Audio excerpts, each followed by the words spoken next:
Dan di antara sebagian mereka ada yang beriman pada Al-Quran, dan di antara mereka sebagian juga ada yang tidak beriman pada Al-Quran.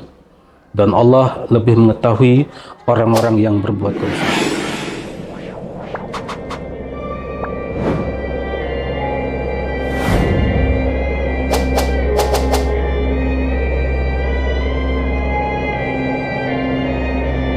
Bismillahirrahmanirrahim. Assalamualaikum warahmatullahi wabarakatuh. Alhamdulillahirabbil alamin. Wassalatu wassalamu ala asrofil anbiya'i wal mursalin wa ala alihi wa sahbihi ajmain, amma ba'du. Pemirsa yang dirahmati Allah Subhanahu wa taala, dalam firman Allah surat Yunus ayat 40 menyatakan, A'udzubillahi minasyaitonirrajim. Wa minhum may yu'minu bihi wa minhum man la yu'minu bihi wa rabbuka a'lamu bil mufsidin. Yang artinya, dan di antara sebagian mereka ada yang beriman pada Al-Quran, dan di antara mereka sebagian juga ada yang tidak beriman pada Al-Quran. Dan Allah lebih mengetahui orang-orang yang berbuat kerusakan.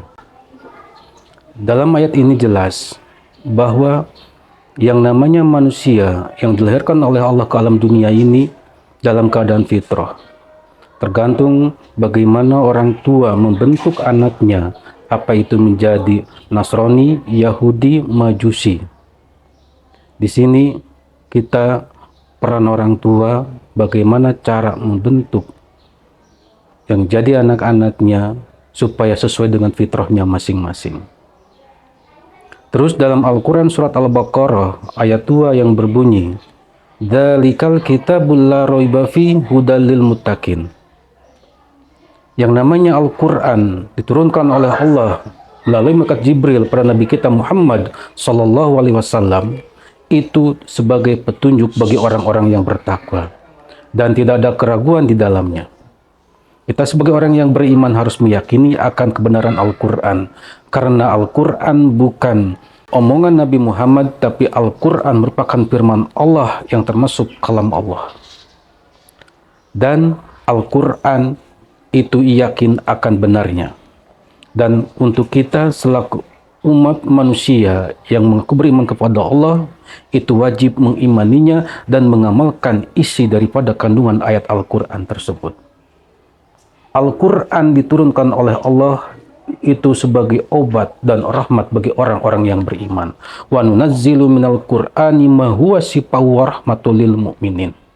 Cuman kadangkala manusia, apalagi zaman sekarang ini, manusia suka menjadikan akal sebagai rujukan dalam kehidupan sehari-hari.